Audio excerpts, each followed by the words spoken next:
శరణ్య బెడ్రూమ్లో ఒంటరిగా ఉన్నప్పుడు దర్శన్ శరణ్య దగ్గరికి వచ్చి తనతో ఏదో మాట్లాడాలని ప్రయత్నిస్తూ ఉంటాడు. తన మనసులో ఉన్న ప్రేమను బయటపెట్టే ప్రయత్నం చేస్తూ ఉంటాడు.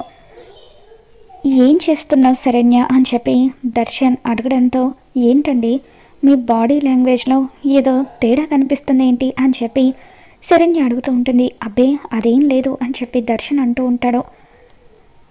పిల్లం పక్కనే ఉన్నా కూడా మనసులో ఉన్న మాటను చెప్పలేకపోతున్నాను అని చెప్పి దర్శన్ లోపల మాట్లాడుకుంటూ ఉంటాడు.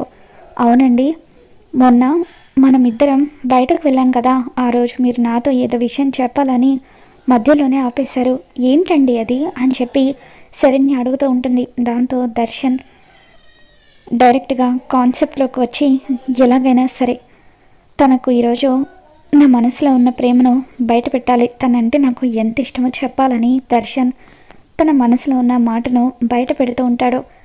ఏంటండి ఎప్పుడు చూసినా మైండ్ వాయిసేనా, అసలు విషయం చెప్పరా అని శరణ్య అడుగుతూ ఉంటే, నాకు నువ్వంటే అని చెప్పి దర్శన్ తన మనసులో ఉన్న ఇష్టాన్ని బయట పెట్టబోతూ ఉంటాడు.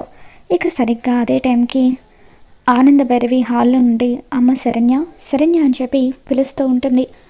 మరి ఇప్పటికైనా దర్శన్ తన మనసులో ఉన్న మాటను బయట పెడతాడా, అసలు ఏం జరగబోతుందో మళ్ళీ మన ఛానల్లో తెలుసుకుందాం. ఈ వీడియో మీకు నచ్చినట్లయితే తప్పకుండా లైక్ చేయండి.